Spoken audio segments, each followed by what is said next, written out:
Hi guys, a lot of people have enjoyed my Genshin Impact lore videos and have said they're pretty relaxing, so I figured I'd put them in one big video for you guys to enjoy. Feel free to have this on in the background as something to relax to, or maybe you'll learn something new about your favorite game. Hope you enjoy. Who is Kaveh? Residents of Sumeru likely know his name well. To them, Kaveh is a well-known architect who many have described to be a genius. He's one of the most high-profile figures in Sumeru's architectural industry. He puts everything into his work, literally everything he has, and we'll discuss that later in this video. I'm glad you gave me a chance. I always think it takes people with similar tastes to sustain a pleasant conversation. Nice to meet you. I'm Kaveh, an architect.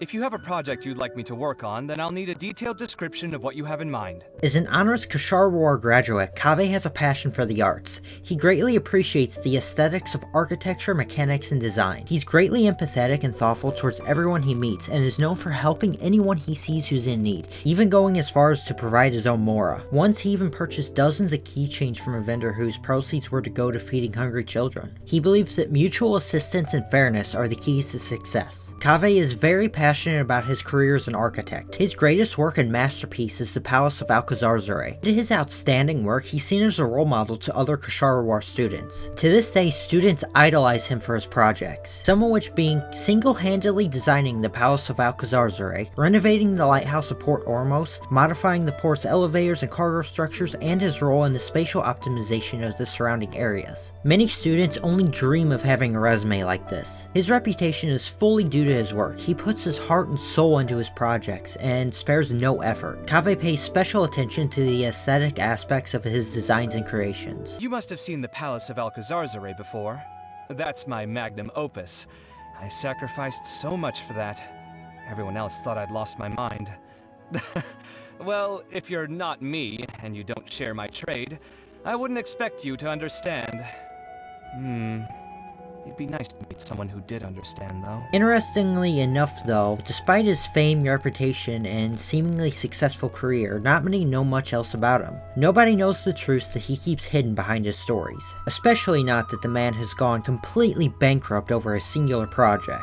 Those who are aware tend to keep it a secret, and Kaveh himself is terrified of the secret getting out. The titles he's known for don't affect him personally, rather to him they can be seen as shackles at times. As an example, he believes that somebody with no fame could outwardly live by the means they have. A famous architect couldn't just admit to being penniless without causing others' views of him to change. To prevent this, he outwardly wears a facade of a man living in leisure. He's terrified to admit the truth of his situation publicly because he doesn't want people to see him as less. So though he may show it on the outside by wearing fancy designer clothes, helping others, and seeming overall happy, Kaveh is far from living his ideal life. So how did he lose everything he owned? That's a long and complicated story, so let's just start at the beginning. Kaveh was born into a scholarly family in Sumeru, his father being from the Ruwahi Starshan and once working for the academia, and his mother being a Kashar War graduate and a famous architect herself. Kaveh was inspired by them at a young age and was very interested in architectural design, even playing with block puzzles as a child. It was there that young Kaveh would gain his understanding of home. His happy family life would not last forever though. At some point during Kaveh's childhood, partly due to Kaveh's encouragement,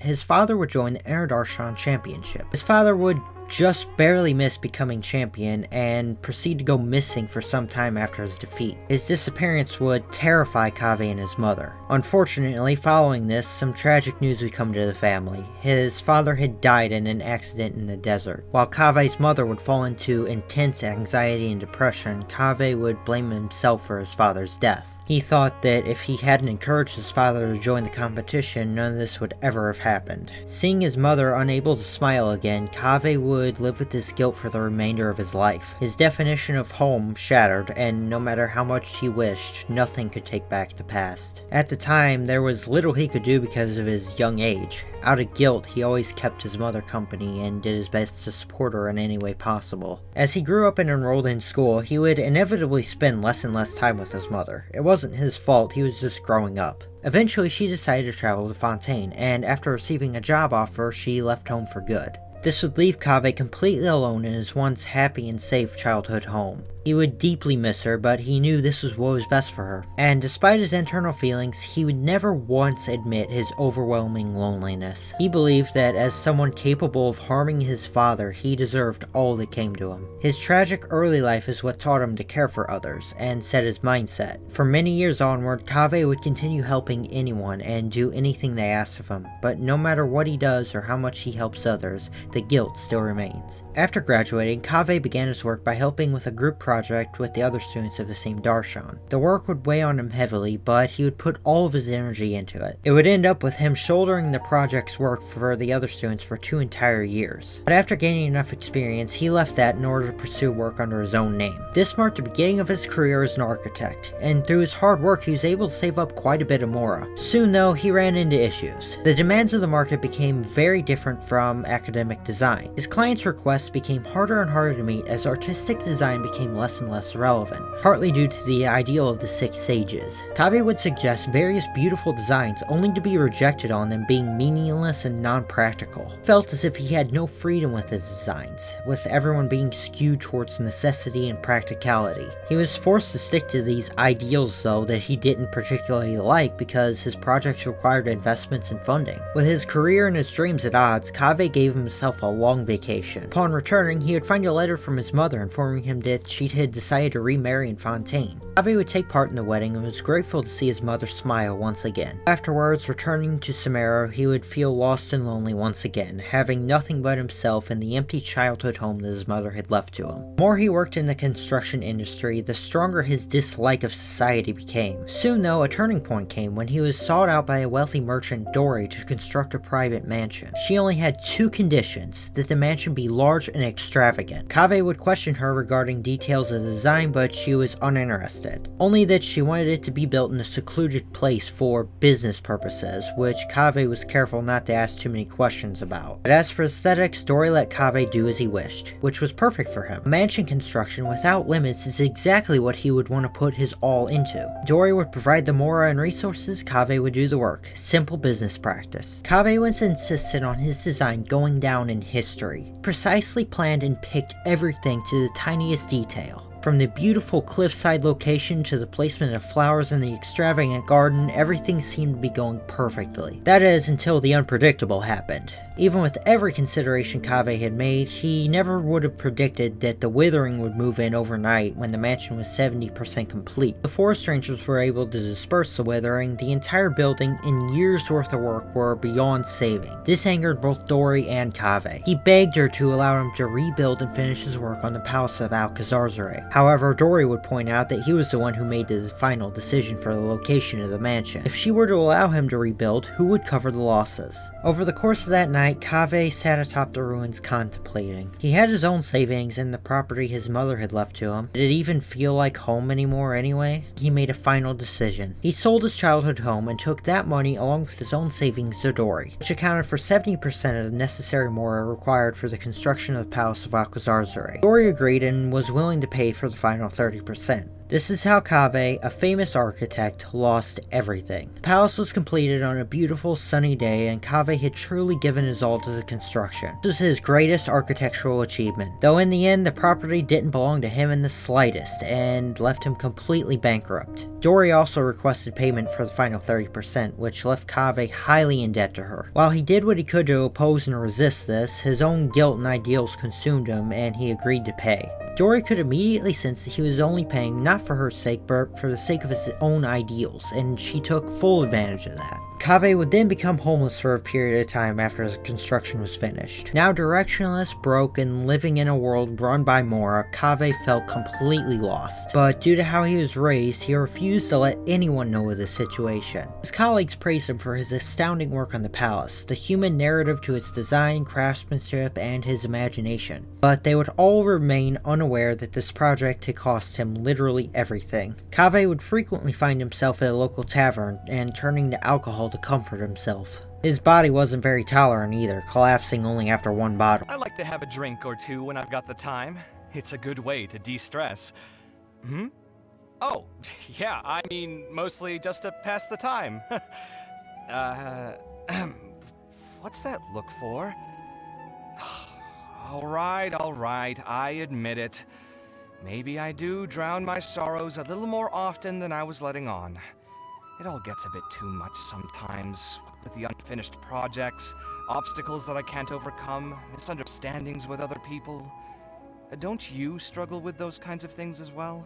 Lambad, the owner of the tavern, reserved a seat and a few free drinks for him, and as thanks, Kaveh helped him redesign the booth and the seating area. Occasionally, Kaveh would run into old friends from his time at the academia. They'd drink together, talk, and gather inspiration. Eventually, though, he would encounter someone, an old friend and academia scribe named Al-Haytham. He enrolled later than most at his age. Al-Haytham's grades and expertise at the academia stood out above the rest. He was mysterious, and nobody knew where to find him normally, but when others heard his name, he was known for his intelligence. Old researchers from the Kashar War would say that he's too intelligent for his own good and hard to get along with. When Kaveh first met him, he would meet him in the academia and speak to him out of curiosity. He would soon realize that Al-Haytham was extremely talented and gifted, much like himself, but was also completely different from him in regards to personality, social interactions, and academic direction. Kaveh's least favorite memories from school were those of a group project he and Al-Haytham took on together. They each recognized each other's abilities and decided to conduct research on ancient structures, runes, and linguistics. At first this was a group project, but it was quickly left to just Kaveh and Al-Haytham as the other students couldn't keep up and began to drop out. Arguments first arose when Kaveh attempted to stop the students from dropping off the project and wanted to help them to understand their work, while Al-Haytham saw this as charity, useless, and would not change their differences in ability. Eventually, with only the two left on the project, disputes between them only got worse and worse. I guarantee you'll never meet anyone else who's as infuriating as him.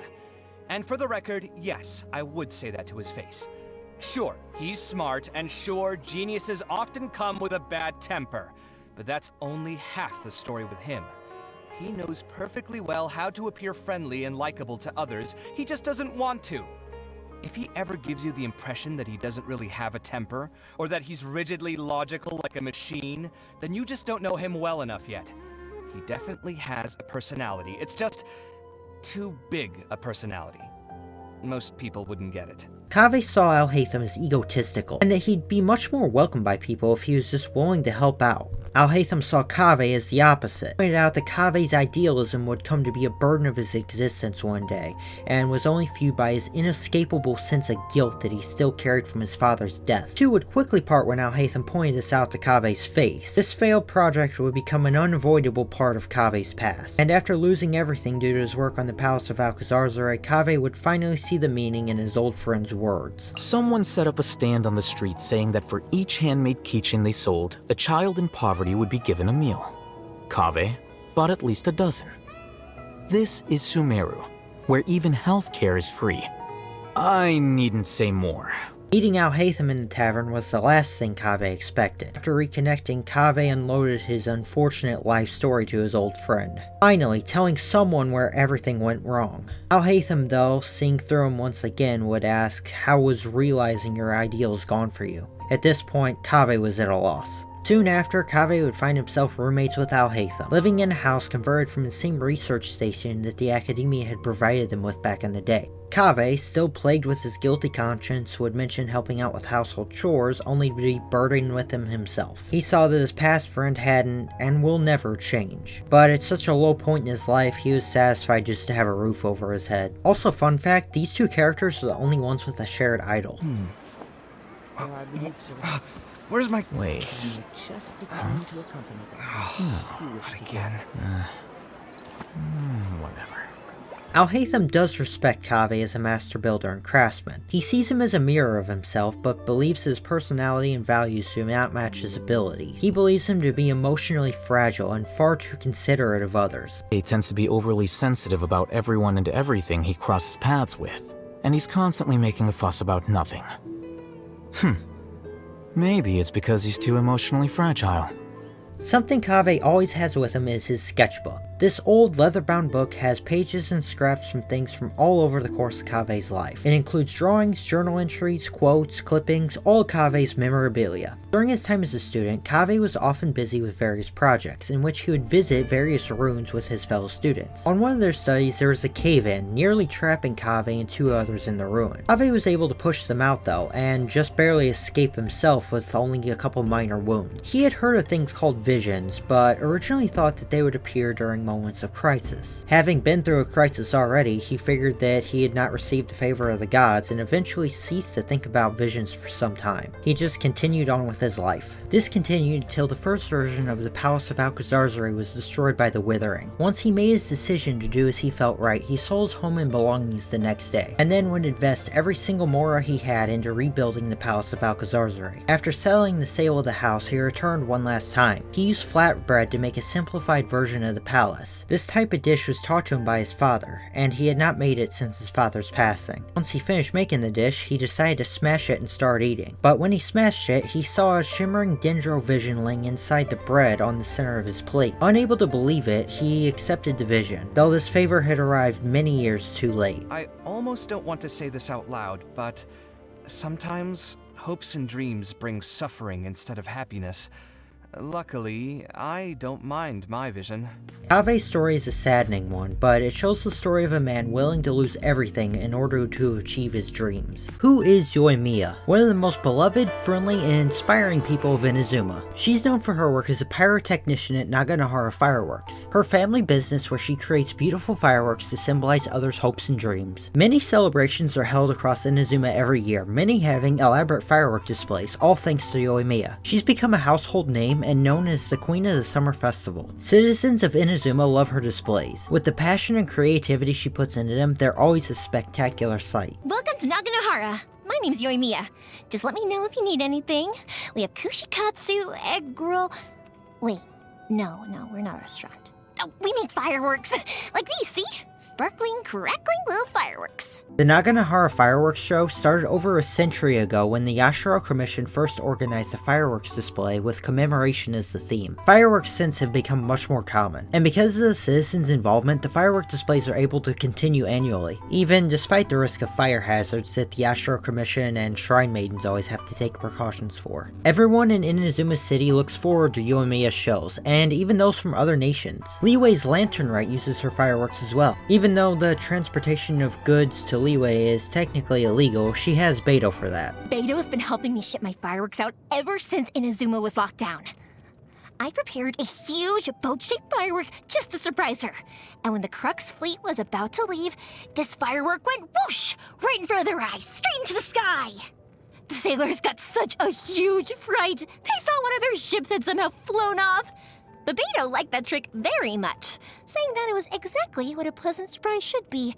Very pleasant and a surprise. The year that Yoimiya took over her family business, they had one of their most spectacular shows. Before the show started, Ayaka informed Yoimiya that the Raiden Shogun herself would be watching, and to include her emblem. Yoimiya then placed thousands of firework launch tubes around Inazuma City, and for the finale of the display, launched them all. The fireworks were set at just the right angle to depict the gigantic picture scroll of Inazuma City. The fireworks also had an angling trick, and from a certain spot they could be seen as a giant image of the Shogun's house crest. This, as her very first performance, won her the praise of the Inazuma people and the Raiden Shogun herself. Yoimiya craves social interaction, taking every opportunity she can to talk with others about her endless topics and ideas. Actually, if there's no one for her to talk to, she finds it hard to focus on her work. Chatting with guests and customers is her way of understanding their thought process on how the best fireworks can be crafted for them. After her work, sitting down and chatting with guests over tea is how she rewards herself, as well as talking with her neighbors and giving them gifts. She's careful to never cross any boundaries though, and knows how to balance between listening and speaking in her conversations. She never comes off as indifferent, uninterested, or the opposite, overly invested. Yoimiya is fascinated by everyone's different viewpoints. Those who talk with her usually leave in a good mood. Nah, I don't worry about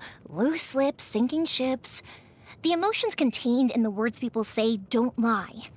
Misunderstandings that arise from saying things wrongly can be resolved if you just talk more. But if you say nothing, the other person won't understand what you mean, and they can't get closer to you. After taking over the fireworks shop, she's become a lot closer with her neighbors, many of which see her as an old friend and invite her over to sit and talk. Due to her caring nature, she's often seen playing with and caring for children and keeping them company. By many of the children of Inazuma, she's seen as a big sister. The purity of children brings her joy, and she wants each of them to enjoy their childhood innocence before they are forced to face the harsh realities of Inazuma. Children aren't the only ones she wants to help though. Yoimiya will happily have a deep conversation with anyone willing to open up to her about their troubles and will do her best to help them. Yoimiya believes in the power of language and believes that there's nothing that can't be talked through. Ooh, let's have a game of rock, paper, scissors. On my count now. Rock, paper, scissors. Woohoo! I won! I won! I didn't change my choice halfway.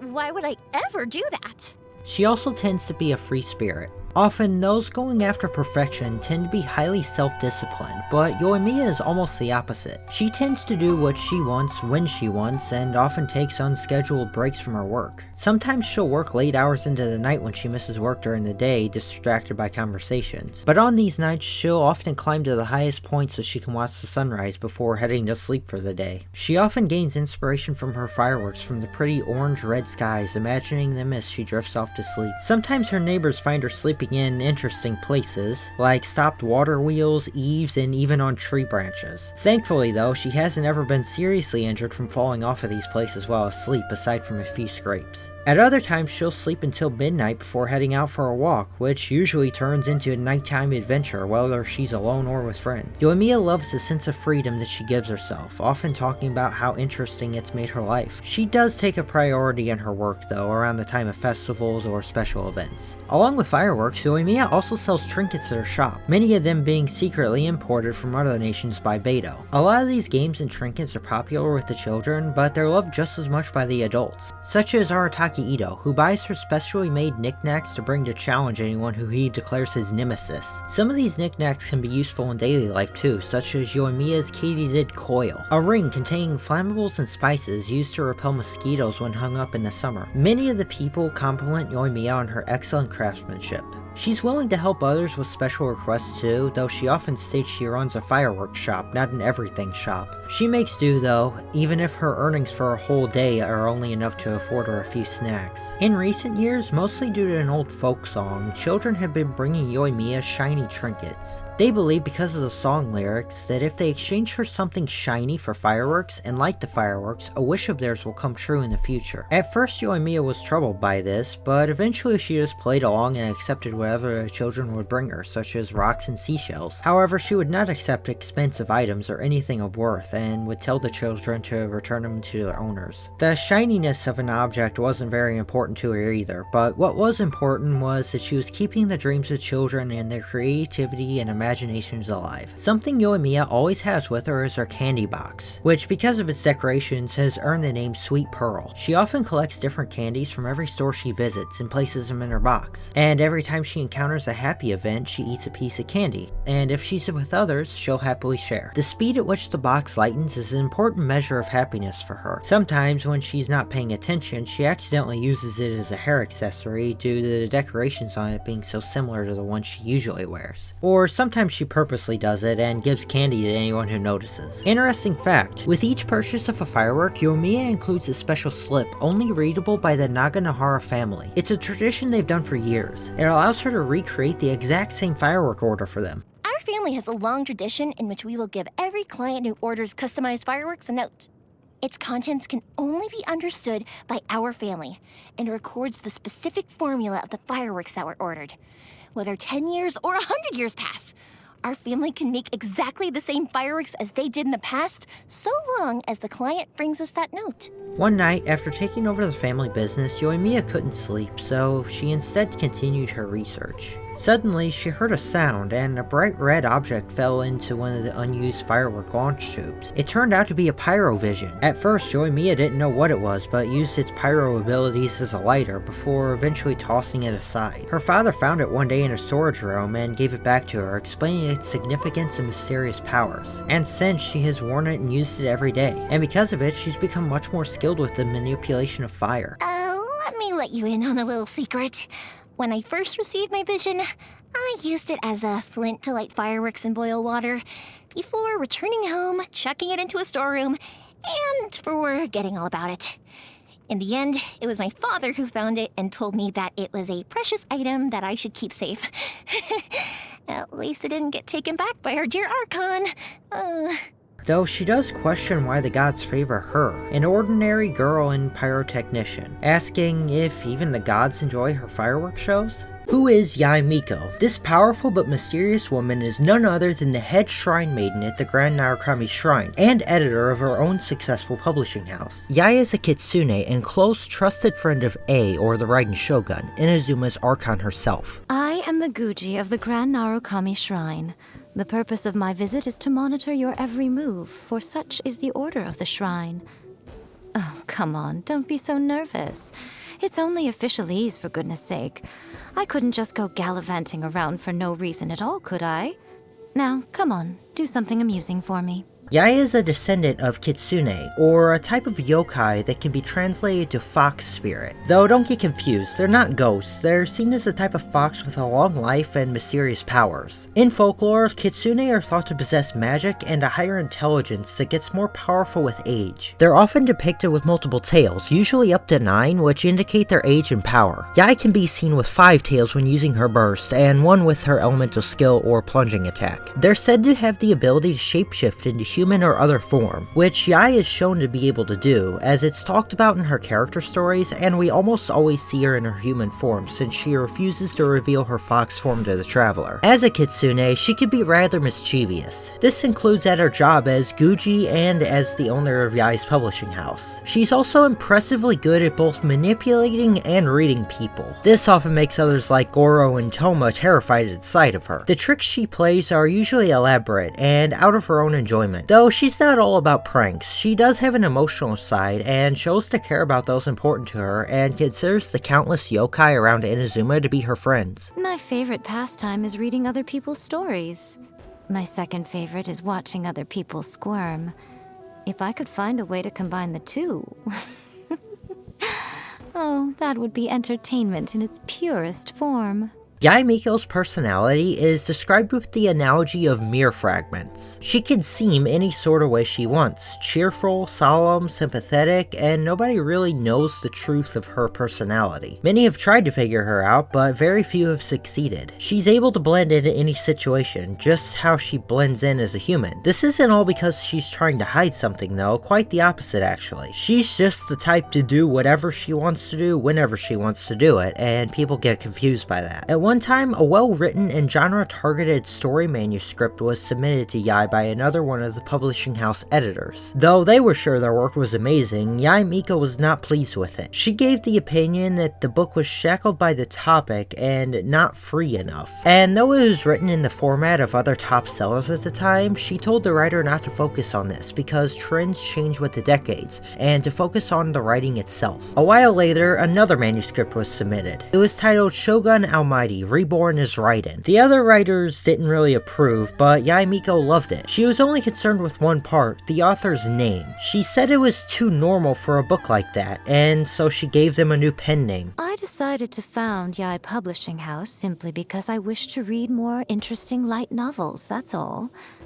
But it turns out that seeing frazzled authors scraping the bottom of the barrel in a desperate attempt to get their novels finished is where the real amusement comes from.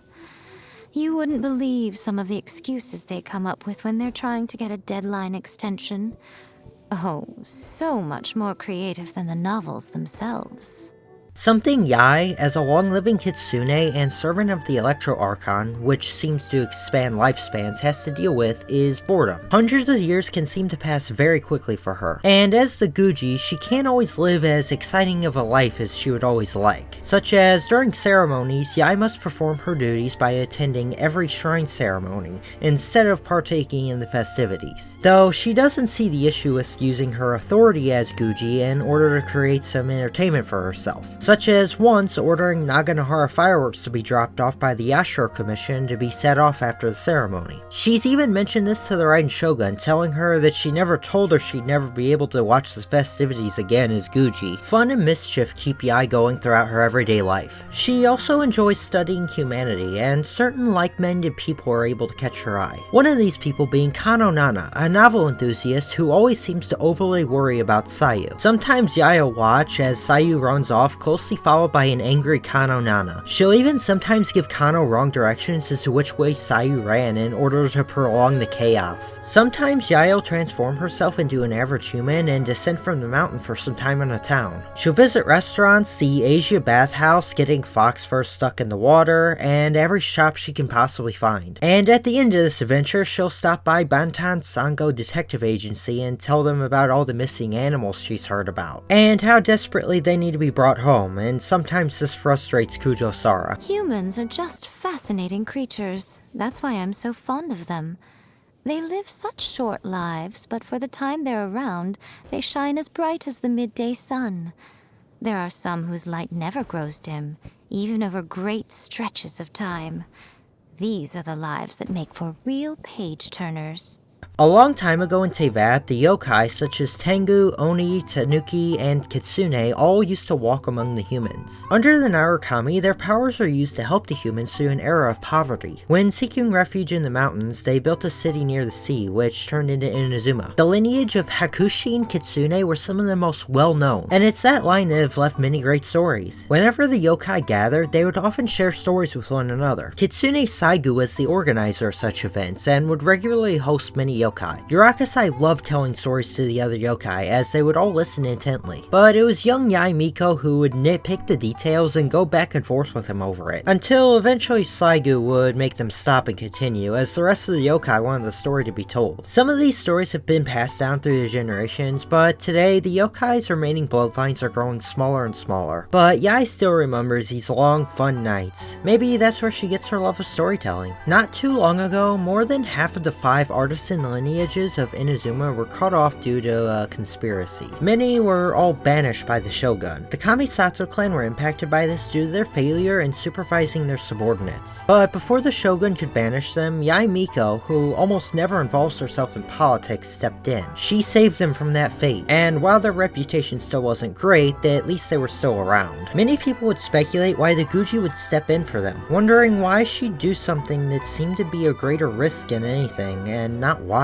Many different stories popped up. Yae wanted people under her control for power, she did it because she suspected something was wrong with the situation, or even speculation that she was in secret talks with the clan itself. The speculations have never amounted to anything though, and Yae has never regretted her decision. The Fire Soothing Festival Committee was an organization run by the Tenryou Commission and managed by the Grand Narukami Shrine. Their goal was to pray for a lack of fires in the coming year, as many buildings in Inazuma were constructed of wood at the time, and a singular house fire could cause a lot of damage. Years later though, fire precautions would be much more common and serious injuries wouldn't often occur, yet the committee still remained. The Shrine Maidens would dance and the people of Inazuma would give donations, with the proceeds being split 40-60 between the Shrine and the Tenryou Commission. When Yae was having financial issues when starting Yae's publishing house, she looked into the services that the Shrine ran and came across this old committee. She pointed out that all the work is done by the Shrine Maidens, so why does Mora go to the Tenryou Commission? After some changes in preparation, instead of featuring dancing Shrine Maidens, that year's Fire Soothing Festival would feature a light novel submission contest. All of the profits went to the Shrine's coffers, though the Tenryou commissioners weren't very happy about that, and Yae cared little and sent them on their way when they showed up to her publishing house. Something Yae Miko absolutely loves is fried tofu. As a kitsune, she can hardly resist its delicious flavor. Heat oil on a medium-high flame in a pot.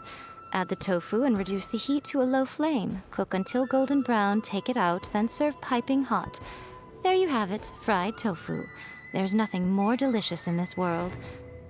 Well, I've told you how to make it, have I not? Why are you still standing there? Yae Miko likes to have fun with stories of how she got her vision. Speaking to the traveler, she tells them stories of a contest of magic where her and the other shrine maidens marched up Mount Yugo. They are faced with an enemy, and just before they struck, a bolt of lightning came down before Yae, presenting a vision. The traveler questioned if that's what really happened, and Yae replied with another story about a ramen duel. The traveler didn't believe this silly story either. Yae loves the traveler's curiosity, asking if they'd believe her if she told them that her vision was purely ornamental and just for show. You're saying you like how I wear my vision?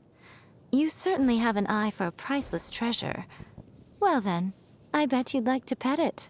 So, do we really know how Yae Miko got her vision? I'm afraid this story's kind of lost to time and Yae's playfulness. Who is Arataki Ito? Despite wanting to appear as someone who others should fear, Ito is mostly a kind person with a joking and lighthearted personality. He's the first and self-proclaimed greatest head of Inazuma's Arataki gang. He's highly respected by his gang, and he's liked by most of the people of Inazuma, though he is frequently at odds with the Tenryou Commission and Kujosara, despite him and his gang's crimes being nothing more than just harmless antics and pranks most of the time. I'm the head honcho of the Arataki gang, and everyone knows my names. I have many. Arataki, the one and only Ito. Arataki, the Oni Sumo King Ito. Arataki, the pride of Oni Ito. Arataki, Beetle Gladiator Ito. Arataki, the ultimate TCG champion Ito. Arataki, he might lose, but he'll never admit defeat. Anyway, these are some of the ones I usually go by, so go ahead, take your pick. I'll respond to whichever one you choose, I promise. You're welcome. Ito is an Oni and takes a lot of pride in his Oni heritage, his key traits being his Oni horns and his loud voice. Ito is very much a free soul, always in search of adventure and always joyful wherever his spirit takes him. He very much dislikes anyone who discriminates against his kind though. He recognizes and is always grateful for the sacrifice made by the Blue Oni to ensure that their kind could be accepted into present-day human society. Ito always sticks by the age-old pact to never use his strength for malicious purposes. The Oni have been through a lot to get to where we are today. And look at us now, living peacefully alongside the humans. Unfortunately, there's still plenty of people out there who've got a bone to pick with us. Change? Oh yeah, things are gonna change, all right, you can count on that. But I'll tell you what, it won't involve any sucking up to the humans on my part, nuh-uh. I'm gonna let my actions do the talking. They'll come to respect me eventually. Due to Ito's pride, he is extremely competitive, though he knows when to concede or when he's going too far. He can usually be found in Hanamazaka, and it's not hard to notice him and his enthusiasm. He claims to be the first and greatest head of the Arataki gang, which he founded. He tried explaining his duties to some of the Tenryou Commission officials when they came to him to investigate a street brawl, though it was rather harmless. After a couple of minutes of him explaining, they interrupted him before marking him down as unemployed, though that's not entirely accurate. But the shogunate does not acknowledge gang activities as work. Ito often does odd jobs for money when he needs it, usually working one day before taking the next 3 off, plus gang activities. See, he's productive. Oh, so they're saying I can't hold down a real job, huh? Well, sorry to break it to you, but I'm a delinquent. That means it's my job not to have a real job. And if anyone's got a problem with that, who's got a problem with that, huh? You got a problem with that? You got a problem with... Choking. Sorry, I got a little worked up there. Where was I? Oh yeah, so work isn't really my thing, but don't worry, I don't rob or steal or anything like that. When I'm really running low on funds, I just take the odd job here and there to make ends meet. You know, like transporting stuff, delivering documents, helping businesses attract customers, just enough to keep the wolf from the door.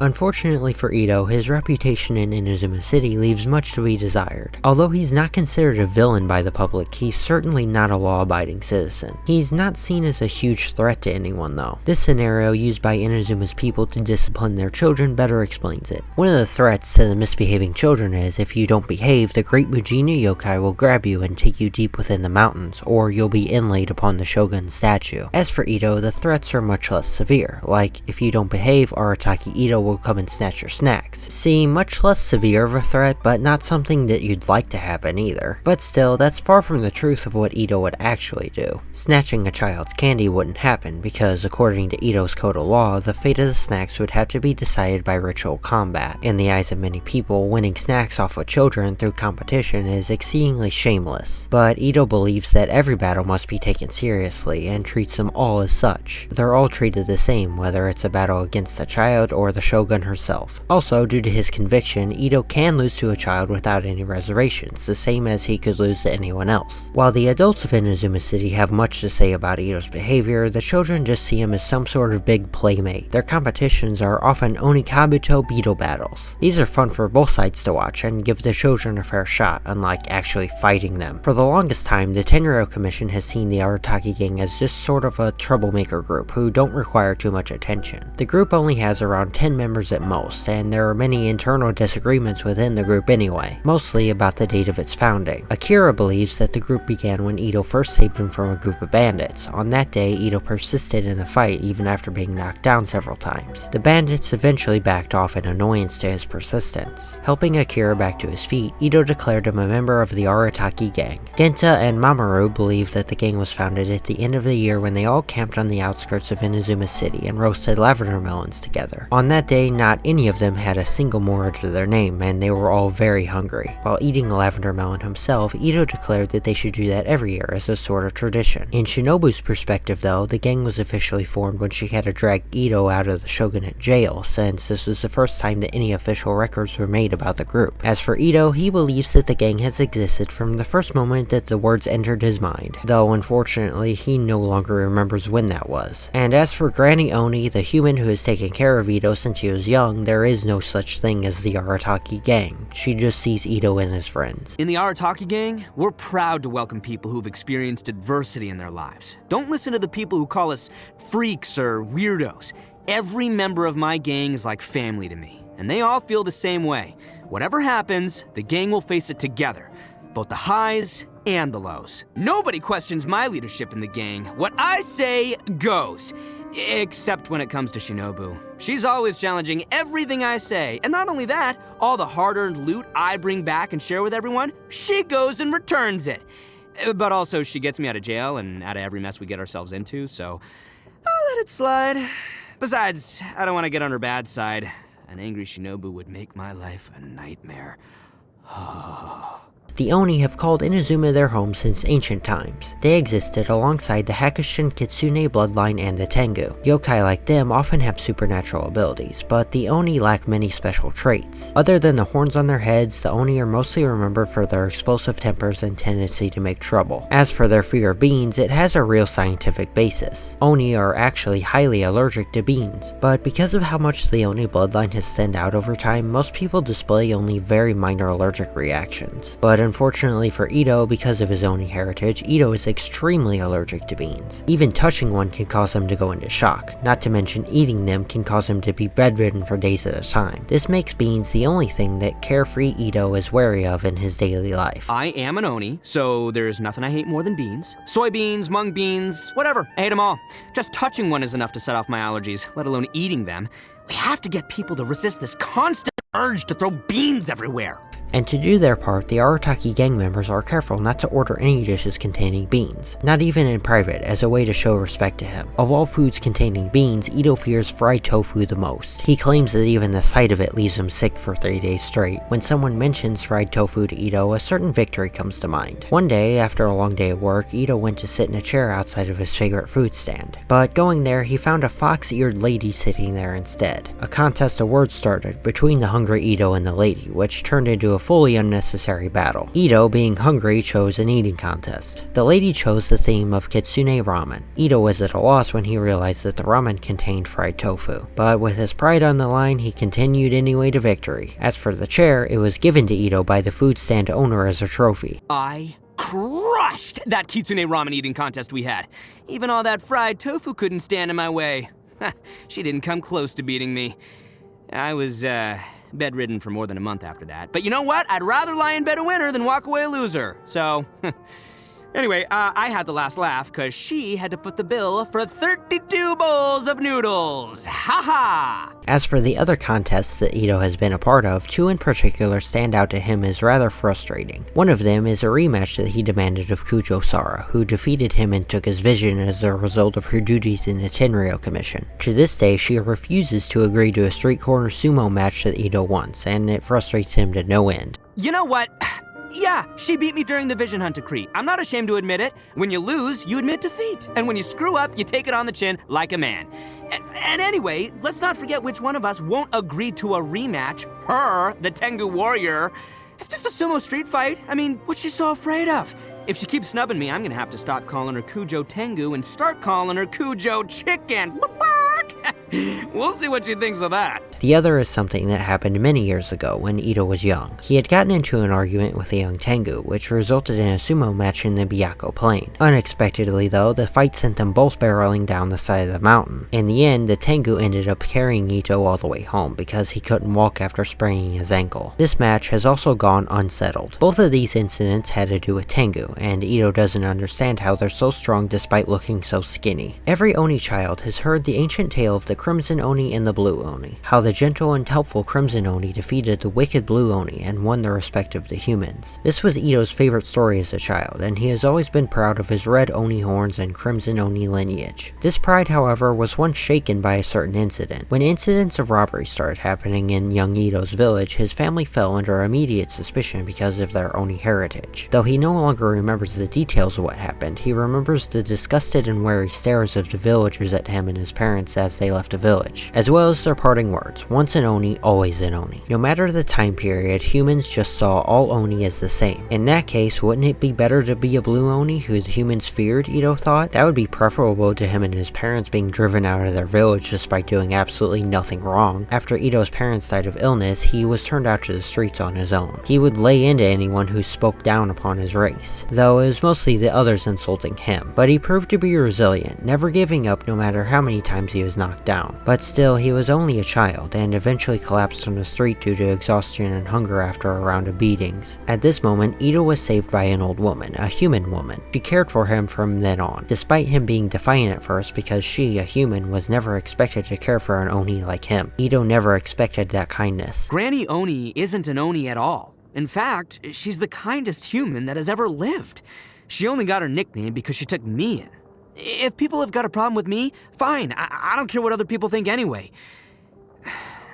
But I wish people wouldn't go after her because of me. As a recent year was coming to a close, the Arataki gang met to talk about how they might celebrate the new year. Unlike more reputable organizations, they didn't have any fixed venues to hold activities. The lavender melon roasting suggestion came up, but was quickly eliminated. Eating just lavender melons wasn't a good way to celebrate the new year. An Onikabuto festival was considered, but since the end of the year wasn't mating season for the beetles, they wouldn't be nearly as motivated as they usually were to fight. Eventually lots were drawn, and the Great Sing-Along was selected. This activity was suggested by Ito himself. It entailed everyone standing on an oceanside cliff singing against the wind to express their feelings and well wishes for the future. Many of the gang members rejected this idea in their hearts when they found out about it. Shinobu even said that she'd like to leave and return home on that day, but the event went on nonetheless. Yelling at the wind proved to be quite soothing, and as things turned out, Ito turned out to be a pretty good singer. How did Ito get his vision? This story turned out to be kind of anticlimactic. He just found it under his hip after waking up one morning. That day, he went around excitedly telling everyone he met that he'd received a vision. So much so that everyone got very sick of hearing the story. A few days later, the story changed a bit to Ito saying that you'd expect someone as great as the head of the Arataki gang to have a vision, and then later to him saying that a person's worth isn't something that can be determined by them owning a vision. Being an Oni, perhaps the human standards don't apply to his receiving of a vision. However, the gods recognize his steadfast nature, pride, and good heart, which is more than likely why he was picked to have a Geo vision. Ito has always done everything he can to best care for his vision. Don't even ask. Just the thought of it makes my blood boil. Ooh, first, the Shogun's army goes out and steals everyone's precious visions, which already a heinous crime, right? But then they go and stick them all over that statue with absolutely no sense of organization whatsoever. I mean, think about it. The more powerful the vision, the higher up on the statue it should go. That would make sense, right? But no, some Class A jerk in the Tenryo Commission thought it'd be funny to put my vision right at the very bottom. Come on! Who is Yalen? Though very reliable, this mysterious but intelligent woman definitely seems to have her secrets. While claiming to work for the Ministry of Civil Affairs in Liyue, she's almost never present. Many people question where she gets her sharp intelligence from. So, who exactly is she? Hello, traveler. Call me Yelan. I think you may need my help, and I just so happen to be interested in some information you have. In other words, you scratch my back, I'll scratch yours. While very pleasant and polite to those around her, her identity has always been a mystery. Yalen tends to be a very secretive and mysterious person. Though she keeps to herself a lot, she's extremely intelligent and powerful. While she works for the Ministry of Civil Affairs, she's almost always absent and off doing her own thing. When she is at work, it is said that she uses psychological tactics to capture her targets. Her absence is tolerated by Ningguang, while Keqing appreciates her work, though she does question her. Outside of work, Yalen tends to be carefree and calm. She enjoys naps and is willing to adjust her schedule as needed, mainly due to her hereditary physical frailty. She likes doing all of her tasks for the day at once and then resting for the rest of the day afterwards. The Qixing know Liyue like the back of their hands, but there's certain information out there that can only be obtained using more specialized methods. That's my area of expertise. So I generally take care of all those assignments myself. When I'm tracking a target, I like to put psychological pressure on them. In the process of trying to shake me off, they'll start to panic, bring in reinforcements, alter their plan. They keep going like this until eventually, they've exposed everything I need to know. People who know of Yalen, specifically those who get themselves into trouble, look forward to meeting her. They think that she'll help them get out of trouble or be their ally. The issue is, it's not just the allies that believe this, it's the enemies too. Sometimes she'll pick a side and offer to help, but those she helps may soon see themselves on the opposite side of her helping. Many of those who have fallen into her trap have vowed to take their revenge on her, but none of them have even come close to succeeding. Also, everyone who meets her as a different identity, so many wonder when is she really telling the truth. When her true identity is revealed, those interested in hearing the truth may not be around anymore to hear it. Yalen is not somebody that you want to mess with. A lot of Liyue citizens believe that she's a spy of some kind for some mysterious organization, purposely stirring up conflict to manipulate others for her own wants and needs. Some believe that she does it purely out of her own enjoyment without affiliation with any sort of organization. Either way, she's still a mystery, and the rumors only add to it. The only way to get the truth would be to ask her yourself, but Yalen tends to be the one that finds others, and not the other way around. Navigating the world is a whole lot easier with a few different identities to choose from. Need me to come up with some for you? Now, this next part is a bit strange. Occasionally, pharmacies in Liyue will receive interesting patients, to say the least. These patients, claiming to be all different types of people from all over Teyvat, seem to enjoy pain. They seem to enjoy the stinging of their skin when pharmacists apply remedies to their wounds, some even going as far as to not wanting anesthetic when going through painful therapies or operations. The thing is, all of these people are Yalen, disguised as one of her multiple identities. The physicians, amazed by their patients' high pain tolerance, are always too distracted to find out that it's all the same person. She, like anyone else, does need medical care from time to time, especially in her line of work and the inevitable exposure to danger. Though Yalen is no different from the average person with wants and needs, very few things are able to grab her interest. She travels to far-off lands, but traveling is bland to her. She is well-read and well-versed, yet doesn't particularly enjoy reading. She knows what to say to others to get what she wants, yet she takes no joy in playing mind games. Often she rolls dice to decide how to pass her time. Blindness is synonymous to blindness, while thrills afford clarity, is a quote from Yalen, and a philosophy that she lives her life by, all while managing to stick to the shadows. In my free time, I live life completely at random. It's quite simple. I make a list of things to do, then I roll the dice to decide which one I'm going to do next. It's a surprisingly fun game, and it's really broadened my mind.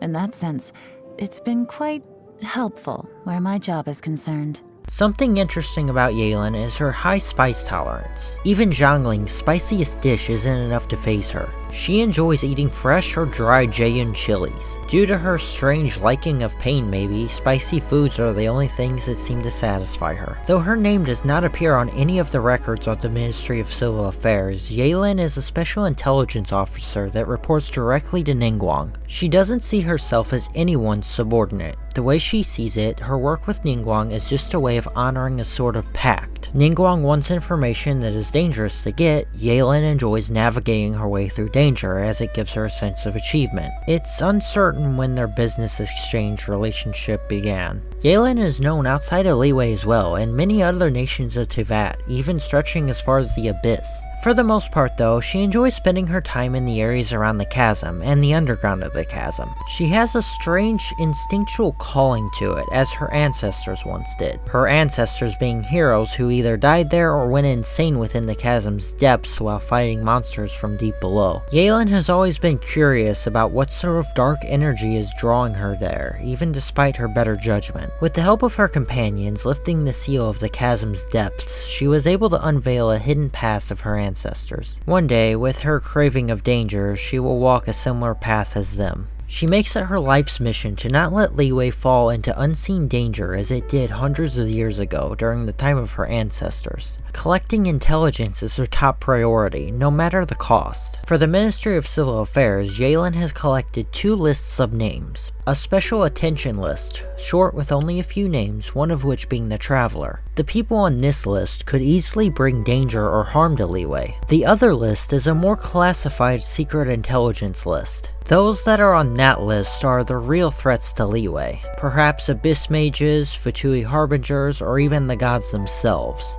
All of these people on the 2 lists, Yelan unknowingly keeps a special eye on. This work greatly pleases her. It is said by the locals to never play dice with anyone you don't know at the Yangsheng Tea House, or else terrible things might happen to you. There are rumors of a terrifying woman and to ignore her if she invites you to play. This woman, of course, is Yelan in one of her many disguises. A while ago, after the Fatui lost control of the tea house, Yelan used the opportunity to take control and to turn it into a secret base. All different types of people come through, and it's a great source of intel. From time to time, Yelan comes in, just pretending to be a regular customer, having some tea and playing some games. Though with her intelligence skills, she's always able to outwit her opponents. Those who lose are best advised to accept the loss, and those cheating are advised to do the same. Reasoning isn't really a concept at the Yangsheng Tea House, especially not with this mysterious woman. Some say the boss of Yenshan Tea House is a young entrepreneur who got rich overnight. Some say there's a sickly and frail senior employee of the Ministry of Civil Affairs living as a hermit outside the city. Others say you should stay away from restricted areas, or you'll get haunted by a blue ghost. Obviously, most civilians have never heard the name Yelan before, so you can safely laugh off all these rumors. Through her career, there is one mission that stands out to Yelan as both a victory and a loss. It was a loss because she lost a family heirloom, a special bracelet that could be used as a simple form of communication when tethered to the other. She only has one now, which is useless aside from just being an accessory. The winning part though was that her enemy, Regreator, the 9th of the Fatui Harbingers, didn't get the upper hand either. Yelan intercepted a trade route run by him, capturing something of equal value to her bracelet. Fur from a strange mythical beast that died centuries ago, it being so powerful that its body is still intact. A robe made from this fur would be worth a fortune, and that was Regreator's plan as an offering to the Tsaritsa. Combining it with some yarn from Liyue, Yelan used the fur to make her own outfit. The bracelet on my right hand? I suppose there's no harm in telling you. It contains a kind of magic used by our clan, and it can send simple messages. The meaning of those messages is buried in the blue light, and only I can decipher them. Though Yelan today is always alone in her missions, it wasn't always that way. She once had a team of others who, like her, stuck to the darkness. They all looked out for one another, Back then, Yalen did not understand that her skills and tricks could not solve everything for her, and as a result, many members of her team were killed on missions, though they had all been prepared for that fate. After a mission investigating the Abyss, Yalen found herself alone, and for the first time, stopped for a long time. This continued for so long that Ningguang visited Yalen's wooden hut personally one day, understanding that if Yalen wanted to quit, she could, and saying that she trusted her. Yalen only replied by saying that they should no longer involve ordinary people in their work. With Yalen walking out of the hut, Ningguang could see blood dripping from Yalen's fingers, the result of hard, intense archery training. Yalen fired an arrow into the sky, the arrow bursting into water as well as the many other arrows of water that shot up from nearby water sources in the mountains, as if replying to a call from the gods themselves. As it exploded into a shower, only a faint glowing pillar of light could be seen in Yalen's hand, a hard-earned hydro vision. Wherever there's important information to be found, the stakes involved in extracting it are often fatal. It doesn't matter how big or reliable the team under you may be, you can never completely rule out the risk. The bottom line is, have enough force at your fingertips to control the situation. I got lucky. I got my vision just a few days after realizing that. Otherwise, you'd probably be talking to a very disheveled-looking ghost right now. Bennett is a young, optimistic, and hard-working member of the Adventurers Guild. He lives in Mondstadt and has a strong passion for adventure. Unfortunately, though, he is cursed with horribly bad luck. I was born unlucky. That's just the way it is. And I've lived with it so long now that I'm just used to it. But you know what? Maybe it's a good thing. It means I know that whatever luck I do have left is gonna run out sooner rather than later. So I'd better make the most of my life while it lasts. You know, go on plenty of adventures, meet loads of people. I mean, if I didn't live like that, I may never have even met you. Can you imagine? When adventuring, he typically has a hard time finding any treasure despite his efforts, and he always seems to run into overpowered enemies. He doesn't let bad luck game down though. He's always enthusiastic about adventuring and continuously tries to better himself. Though he is the leader of his very own Benny's Adventure team, he's the only remaining member after the others decided to leave after a series of unfortunate incidents. The team is actually on the verge of being dissolved because teams at the Adventurers Guild require 3 to 4 members, but his team still exists because Catherine doesn't have the heart to break the boy's dreams of being an adventurer. I'm the leader of Benny's Adventure Team, a rising star in the Mondstadt Adventurers Guild. Where are the others? They're all on leave right now. What happened to his teammates? Well, Jack, the first victim, nearly fell into a gigantic chasm that opened in front of him and Benny due to an unusual geoturbulence right as they were a few feet away from treasure. Royce was knocked unconscious in an explosion due to Klee mistaking the cave they were exploring as a giant rabbit hole. And as for Heckler, shortly after he joined the team, he got a bad case of diarrhea. It turned out to be due to food poisoning, but he blamed Bennett's bad luck. All of them claim to have taken leave, but none of them really plan on coming back. You wish. Benny's adventure team has had no vacancies in ages. I mean, you must be spoiled for choice, right? Why'd you want to join the unluckiest adventurer alive anyway? On an adventure once, Bennett became severely wounded, losing more blood than he really should. But despite this, he continued forward, and at the end of his journey, he found absolutely nothing. Eventually, he passed out due to blood loss, but when he woke up, he noticed his wounds had been mysteriously cauterized, and he noticed a pyrovision in his hand pulsing to his own heartbeat. Bennett believes that his vision is a sign from the gods that they haven't given up on him despite his bad luck. Getting recognized by the gods was the last thing I expected, seeing as how I'm so unlucky all the time. But if the gods haven't given up on me, I guess that means I shouldn't give up on me either. He was fully raised by Adventurers Guild members. At the end of a journey gone horribly wrong, an old adventurer found something he didn't expect, a baby. A child abandoned by the world itself. The old man figured this was the meaning to his journey, and before passing away due to injuries, he brought the baby back to the guild. His final words being will, adventure, and final treasure. The guild members named the baby Bennett and raised him as one of their own, an adventurer. Bennett has always referred to the Adventurers Guild members as his dads. I like all kinds of things, but most of all, I like adventures. One day, I'm gonna find the most valuable treasure in the whole world, and then my dad's gonna have a better life, and the Mondstadt Adventurers Guild will be back in business. Despite having many scars, Benny has an unusual tolerance for pain. He's just gotten used to it. He often visits Barbara, the deaconess of the Church of Favonius, for medical attention and bandages. She's always willing to help him and wants him to take better care of himself, which he's very grateful for. Often he surprises others because of his high pain tolerance and painful looking fighting style. Something Bennett always carries with him are extra bandages that he gets from Barbara, Catherine, his dad's, or other adventurers he meets out in the wild. He keeps a collection of them in his utility pouch and he uses them with care when needed. Benny sometimes wonders about the meaning of death. He's heard many great stories of the old man who once saved him, and the adventurers around him always have a toast at funerals to honor the lives of the fallen adventurers. And like many adventurers, he believes that a good death comes at the end of a life in pursuit of adventure, and their souls are returned to their homeland by Barbados. He once feared death, but after thinking it over, he came to the conclusion that death may be something fortunate at the end of an adventurous life. Not that he's ever very fortunate. Who is Kachina? This kind-hearted and strong-willed youngling of the Children of Echoes never allows her feelings of defeat to keep her down for long. Determination to prove herself as a warrior, no matter how difficult, makes her willing to push through anything to one day prove her worthiness of the great name Uthibiti. Hello! I'm Kachina, a member of the Children of Echoes. I adore green fruits and would love to become more strong, even though I'm still not much of a fighter. I should probably save all that for later, right?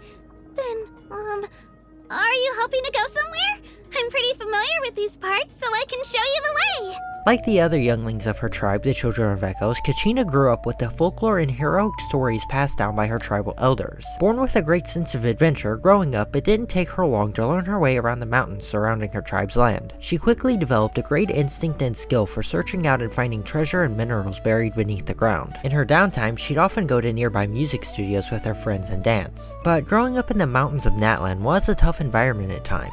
Bumps and scratches were unavoidable, especially for a child. When Kachina did inevitably hurt herself, she would cry due to the pain like any other child would, but she would often be the first one to wipe away her tears and get back to her feet. She was never one to let things keep her down for long, and this continues going forward and turns out to be a big part of her personality. Kachina understands why the adult tribal members do see her as a good kid, but one thing she doesn't understand is why she was chosen by the Wayub to inherit the great name of Uthibiti. Uthibiti is my ancient name. It means the ability to stay strong in the face of adversity. But I often wonder why the Wayub decided to give the name to me. I'm so weak, and whether at home or among the tribe, few people even know of me.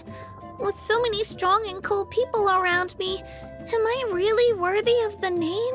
An ancient poem tied to the great name goes as follows, and this will be important later in the story. The one that dares stand as firm as a mountain, their bones like battlements, and hold the sun's gaze, it is they that shall be given unto eternity. Fear itself should instead fear me, for my body is like a roaring blaze, destined to melt down all that is mean and lowly, and then cast it once more as an epitaph. Breaking down this poem, it describes in a sense a determined warrior, capable of anything as long as they don't give up. Kachina has yet to figure out what the poem means or how it relates to her in any way. She only sees herself as an ordinary child who wants to be important enough to live up to her name and prove herself as worthy. Being granted the honor of having a great name does give her determination. No matter how many times her attempts at the pilgrimage of the return of the sacred flame don't end well for her, she keeps going. Even through being ostracized by her peers, her own feelings of disappointment and sometimes overwhelming negativity get her down, young Kachina is more determined than anyone to never give up. Besides the required applicant form for the pilgrimage of the return of the sacred flame pre-registration form that has a lot to say, there's a second optional page that the candidates can fill out. It asks about hobbies, personal experiences, and other things like that. Originally, it was used by the promotional team to create materials to hype up participants, but after a while, practically everyone knew all the info about the best contestants. This made the second form kind of irrelevant and unnecessary, and over time, nobody took it seriously. All except for Kachina, who would carefully fill out the second form and every answer on it each time. The first question on the form is about hobbies. One of Kachina's favorite hobbies is dancing. Every member of the Children of Echoes knew about dancing, so much so that it became a stereotype for their tribe. Among her tribe members, Kachina has been a gifted gifted dancer from a young age. Her other favorite hobby, which she honestly feels a bit embarrassed about, is digging. Her absolute favorite thing to do is to dig around tunnels and dig up minerals, but she feels like including this one on the form makes it look like she lacks a personality. This is the first gem I found. It's such a pretty shade of green, don't you think?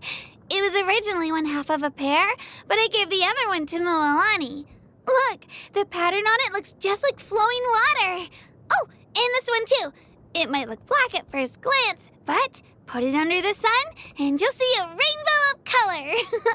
I built this collection one stone at a time. The next question on the form is about the people closest to you. Kachina writes the names of her parents as well as Io. Io is her Tipetlosaurus companion, the one who is always by her side. During her digging adventures, Io is always there with her. When she's with her parents, Io is there too. She deeply cares about this companion, and it makes her happy to think about. Though she'd like to add a few more names to the form, being Mualani, Kanich, and Pakao, there's only so much room to write. Whenever Kachina turns in her form, the worker on duty is always so surprised that she fills out the entire form. But she's fine with that, honestly. She wants to do everything that she possibly can to take the pilgrimage seriously. Tipetlosaurs and the children of Echo's tribe have been living together since the time of Kachina's great-great-grandfather. It is custom within the tribe's people to work and live alongside them and to become companions. For the tribe, Saurians are not like livestock who depend on the humans for their livelihood, nor are they like pets. They stand as equals to the people of the tribe. Most bonds between Tipetlosaurs and humans are formed willingly, like Kachina and Io. These Saurians' nests are never too far from the humans' dwellings. It's custom for both the humans and the Saurians to treat each other as neighbors and respectfully treat each other as such. It's not at all unusual for the two species to interact. When Kachina was younger, she'd often run into a young Tipetlosaur at the crossroads on her way to the mines. She'd always say hi to him. After some time, they began to remember and recognize each other in different places around the village. Eventually, they'd not only greet each other, but they'd exchange gifts as well. For Kachina, befriending this Saurian wasn't complicated. She didn't have to worry about proving her worth to him. They simply just felt comfortable hanging out together. One day, the Tipetlosaur followed Kachina home, where it became a family companion. She named him Io, and from then on, young Io showed her loyalty and companionship as any other friend would. Even through Kachina's failures, Io was a true friend to her and never left her side as her other so-called friends would. He simply just stood by her side, friendship never wavering. Io is a very important companion to me.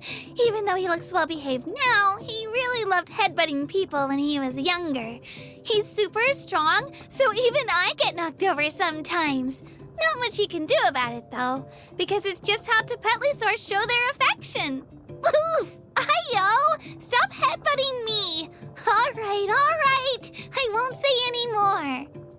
Uthabiti, Kachina's ancient name, carries the meaning of toughness and tenacity. At first, Kachina didn't think she was at all worthy of such an ancient name. After looking at the ancient woven scrolls and learning about the ancient heroes who carried the name before her, she felt even more confused. All of these heroes possessed an incredible amount of power, and their names all have been known for generations. These heroes had maintained their character and strength despite the difficulties they were put through surviving in the harshest conditions, protecting their homelands against the abyss, and facing dangers of war constantly. They never abandoned their responsibilities. Kachina struggled to find this kind of strength within herself. She wasn't nearly as good in battle as the warriors of the Collective of Plenty, and she didn't have near the agility of the riders of the Flowerfeather clan members. She was constantly belittled and degraded by other warriors. She felt a long way from being anything even close to strong. After thinking on it and reaching the conclusion that she wasn't good enough, she was quiet for a while. But she quickly let go of these feelings of sadness. Not because she was training to become a warrior, not because she reached a truth or a revelation, or that her friends and family were worried. Her choice to not let herself succumb to the feelings of her own inferiority came down to her own philosophy. No matter how badly you fall, the first thing you have to do is get back up. And that's exactly what she did. Even when she was younger, when she would fall or get hurt, she'd be back on her feet far before any other child. Even if she was in pain, she wouldn't let it keep her down for long. This has always been true for her. Even while facing hopelessness and fear due to her feelings of inferiority and unworthiness of her great name, she still stood back up. Being so young, she didn't yet know how to fully control her feelings. She'd wear her emotions on her sleeve, but even when she was sobbing and sniffling in front of everyone, she'd just keep pushing forward. Maybe she was stronger than she thought. Oh, I don't know how I managed to screw things up again today. No, I don't want to cry, but I just can't seem to help myself. Didn't we both already say goodnight to each other? Thank you for staying up and comforting me, though. It means a lot. After her return from the Night Kingdom, other households of the tribe looked at Kachina and her family differently. Those who had never spoken to them before or who had only been acquaintances had began to actively seek out the family to socialize. The conversations would inevitably turn to be about Kachina. They would praise her bravery and toughness and strengths. Having experienced so many setbacks in her journey and in the end finally returning victorious, others could see her persistence. Her defeats were easily forgotten by everyone except her. Something felt off to her. Her mistakes were being ignored by everyone, even though they still plainly existed. Nothing had really changed, besides the way she was treated after her return. Everyone else could forget about her countless failures, but she couldn't, nor did she think she should. She thought that even after tasting victory, she simply could not compare to the other heroes who were victorious time and time again. Her success was in large part due to the support of her friends. There was no way that she could suddenly become her idealized version of herself that easily. She was still young. She still couldn't stop herself from crying when she messed up, no matter how badly she wanted to be the Kachina that always kept going no matter what. In her mind, she figured out a new understanding to her ancient name. Not getting knocked down is one type of tough, but maybe not losing yourself in all the flowers and praise is another. Every child in the Children of Echo's tribe has heard fables about raw ore and gems. This story in particular stood out to Kachina. Before raw ore had been unearthed by the Children of Echoes, it slept soundly below the depths of the mountains. Just an ordinary chunk of rock. Even through being brought to the surface by miners after years of erosion from the rocks above, the ore had not realized its worth. As it was broken, chiseled, and polished by humans, it felt immense pain and did not understand its purpose or what was happening. Even though in the eyes of the humans this was a beautiful process, the ore questioned why must it happen to them. Though the purpose was to reveal its true nature as a gem, the words remained unsaid by the grindstone, who had undergone the process of polishing countless other ores. Until the work was complete, the ore could not see that in the eyes of others, the process had made it into a beautiful gemstone. As Kachina walked through the Night Kingdom alone, she recalled this childhood story. She remembered asking her parents questions about what happened to the gemstones. The chill of the Night Kingdom distracted her from reflecting too much on the story, but the memories of her parents brought her warmth. Whether or not she was a shattered ore or a gem that had still not been discovered, she had to push on. She had more things she wished to do, and people she wished to see again. Soon she found herself bathed in sunlight once again, seeing the outstretched hand of the traveler. At that moment, she knew what a gemstone should look like. A sturdy and strong structure, capable of holding up the world even in the darkest hour. At this moment, she had proved herself. She had returned triumphantly from the pilgrimage. The day when she could inspire others had finally come. Many tears and courage had finally smelted the gemstone Kachina. There are many stories of the ancient name Uthabiti, the name now held by Kachina. These stories are traced by golden threads on the banner of Uthabiti. The first thread shows a story of a sword wielder, a girl no taller than a child. She once held back the collapse of the cliffs with her own two hands, saving the lives of the entire tribe. In spirit, she was many times greater than the greatest warriors of all of Natlan. The bright fire of her life burned out quickly, but even at death's door, her spirit remained bright. The second, a brave warrior who fought year after year with his shield, never wavering no matter how much time had passed. Even in his urn after death, his ashes attempted to solidify and burst through, declaring that he could not fit in such a small tomb. His remains were finally scattered amongst the mountains, causing thunder as they drifted down the mountain. The third shows anonymous name holders, whose deeds have been forever hidden by history, though their final moments were peaceful. The fourth strand is offered to the great spear wielder, who held the name high above the pilgrimage. In the Night Kingdom, she traveled with the souls of warriors who battle eternally. Tears do not lessen the glory of the name Uthabiti, and her return from the Night Kingdom marked the beginning of a new age. There are a lot of legends about heroes in Natlan, and my favorite one is the one about Lord Trowray. How incredibly cool is it to be able to seal the abyss beneath the ground as an ordinary mortal? Oh, that reminds me. You've been to a bunch of countries in Teyvat, so you must know a lot of legends, right? I'm super curious.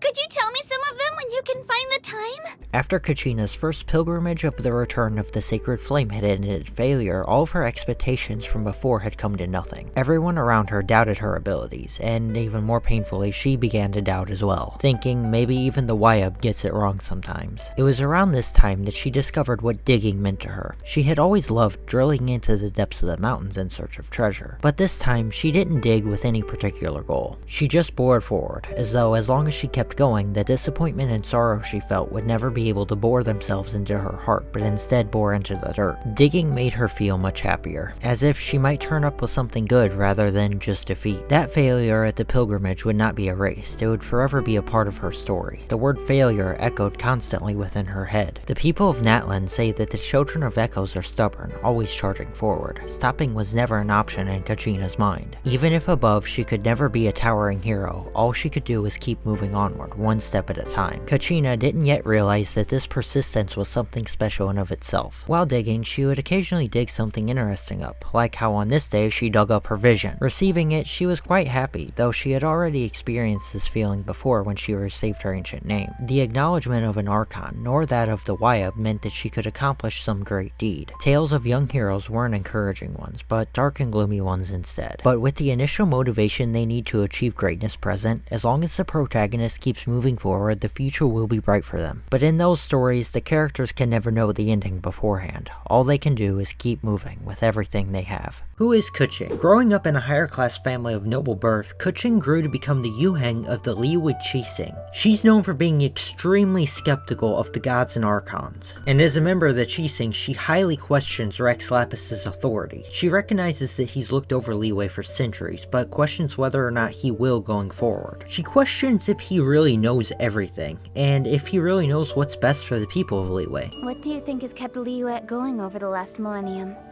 Rex Lapis? I disagree. We mortals have to fight for survival whatever happens. He just feels the need to come down here and poke his nose into everything that's going on for some reason. People don't like to think about this, but should we really be trusting him to be an expert in everything? If their Archon were to suddenly leave, what would happen to the people of Liyue? She often holds opposing views to those of Rex Lapis, but despite her skepticism, Rex Lapis himself respects her and says that Liyue could use more people like her. She strongly believes that humans' views should have equal importance to the views of the gods, and believes that humanity would be better off on its own without the Archons. But through her skepticism, she very much just wants the best for Liyue. One of Keqing's political recommendations is to click the subscribe button. Keqing is extremely hardworking and rarely ever takes breaks. She has a strong sense of responsibility to her job and those she takes care of. She does not rest until her job is done, and if she sees something that needs done, she prefers to do it herself. She strives for efficiency and is very much a perfectionist. She works so hard and tirelessly that no assistant she's ever hired has made it past 3 months of working with her. Something that she carries with her always is an electro-infused hairpin. She uses it as a knife, weapon, and overall survival tool for fishing, cooking, fire, and so on. Her hairpin never leaves her side. She's also been known to be skeptical about the value of visions as well as her own vision. For many years she saw her vision as a curse and an insult from the gods. She believed it to be imbued with divine will, which would directly oppose her views of humanity not needing the gods. She saw it as a curse because over everything she wants to be valued for her hard work, alone, without others seeing it as a gift from the gods because of her vision. If a vision means the approval of the gods, then I don't see why I should want one. In fact, I find it quite insulting. It's like trying to say everything I've ever achieved is all thanks to the gods looking out for me. Well, I got to where I am today through my own hard work. The gods had nothing to do with it. She believed that having a vision stole the credit for her work, credit that she believed should be hers alone, and she began to resent her vision. Ironically, it was most likely given to her by the gods as a result of her hard work and dedication. She even tried to destroy her vision multiple times by leaving it in a fire for multiple days, running it over with a minecart, and even throwing it off the top of the Jade Chamber. All of her attempts were unsuccessful though, and not wanting the vision to fall into the wrong hands, she eventually grew to accept it as her own, stating that the source of the power is far less important than the character of its user. She used it as a tool for practicality after realizing it wasn't imbued with any sort of divine will after all, and could prove to be useful. After the events of the Archon quest, Keqing does gain a lot of respect for Rex Lapis. Spoiler warning ahead, skip a few seconds if you don't want to hear this. After Rex Lapis's death, Liyue is left to its own, just as Keqing was worried about. At first she was very happy about this change. She saw it as a way to further prove her hard work and dedication. But after a few months being stuck on the same tasks, she began to realize how useful Rex Lapis actually was when he was around. She was able to get things done as more and more tasks piled up around her, but not with nearly as much ease as Rex Lapis could with his vast amount of knowledge. So even though she still doesn't like Archons and gods, she can see a little bit of how they are helpful and they do care for their people. Though her outward appearance can be harsh to some, in reality Keqing is just very passionate about her views, work, and she does the best she can to care for those around her. Who is Zhao? This ancient adeptus, known as the Vigilant Yaksha or Conqueror of Demons, is sworn to protect the people of Liyue for all eternity, though that's kind of the Raiden Shogun's thing. If you awake to a knife at your throat, if monsters dig their claws into you, if death comes knocking at your door, call out my name. Adeptus Xiao. I will be here when you call. Zhao is a Yaksha who fought in the Archon War. He's the last living Yaksha from a group of 6. They have visages similar to Pyro, Hydro, Geo, Electro, and Animo. Him, with the power of Animo, still remains in Liyue to this day. Before the Archon War thousands of years ago, Zhao was enslaved by a cruel master and forced to hurt many people and kill many more. Rex Lapis, the Geo Archon, freed this Yaksha from this fate, and Zhao has stayed loyal to him ever since. Zhao is his name given to him by Rex Lapis for his own protection. His Yaksha name is General Elatus. He does not want sympathy for his cruel past, though he feels extremely grateful to the Geo Archon for saving him. As payment, and per their contract, Zhao has dedicated his life to defending Liyue. He does not look kindly upon those who talk down on Rex Lapis. Morax? What do you know of this name? He gave me the name Xiao, and released me from the endless pain I endured. I will not forgive those that dare to speak against him. Even you. Though he has seniority among Liyue's adepti, he has little desire for interaction with mortals. Zhao is not an adepti that lavishes devoted humanity with power and gifts. He fights the demons and gods left over from the Archon War that threaten Liyue and its people to this day. Entities that Rex Lapis defeated thousands of years ago, burying them deep within the ground. Gods are immortal, however, and though they may not physically still be alive, their powers and hatred still remain, and are able to cause harm. This is what Zhao protects Liyue from. An unknown and a thankless job, a war that will never end. Within the time of destruction that Zhao was forced to perpetuate, a power he calls karma seeped into his soul and tainted it. The karmic debt is a result of the hatred that the ancient gods held for mortals. This is the same power that caused the other 5 Yaksha to either succumb or die to it.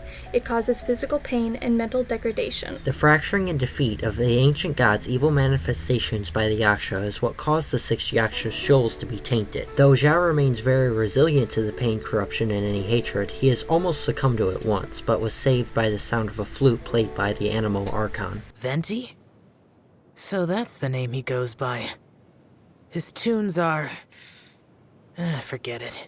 The amount of karma that he's accumulated over the years is enough to consume his flesh and soul. Zhao's true battle is the resistance of karma within himself. The only thing that relieves himself of this pain is the sound of a flute and the kindness given to him by the traveler. It is due to this that Zhao prefers to be alone and rarely interacts with others. He never wants to accidentally hurt anyone, and only to protect them from the monsters left over that roam the lands of Liyue. He is forlorn but dedicated, and he avoids contact with humanity out of fear that his karma will hurt the people he fights to protect. Because of his self-isolation, he's unfamiliar with many of humanity's social customs, often finding them strange and pointless. Though he can appear intimidating to others, much of his personality comes from him being afraid to hurt others due to his past. Deep down he is caring, but fears showing that side of himself. Do not fall prey to the darkness.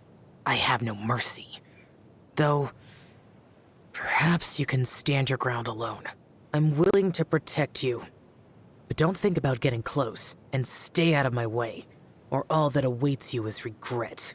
With the traveler present, Zhao is more willing to be around others and to learn about society. Many are unaware of the role he plays in defending Liyue, but those who are aware refer to him as Conqueror of Demons. A book, Ode to Windborn Wraith, outlines the Yaksha's purpose in Liyue, though it's not very well known. The Liyue Qixing built Wangshu Inn to give Zhao a home and a place to rest. Though avoidant, he gets along fairly well with the owners and works with them in his work of conquering demons. He even entrusted Dusky Ming to them, the ghost of a child who haunts the inn. Something Zhao enjoys is almond tofu from the Longshu Inn. The food is irresistible to him, reminding him of the dreams he used to be forced to devour before being saved by the Geo Archon. The Adepti in Liyue are known as mighty and illuminated, the illumination referring to their visions. Though, it's unknown if they receive their visions through the recognition of the gods as humans do. Zhao doesn't remember when he got his vision, only that it marked the beginning of an endless battle for him. Visions? Desire? Huh. Do not judge Adepti by your mortal ideals.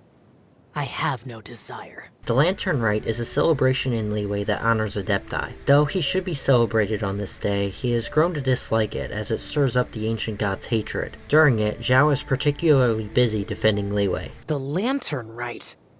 The time for humans to discard their glowing trash into the sea has returned. How childish. Though, if you insist, I will go with you.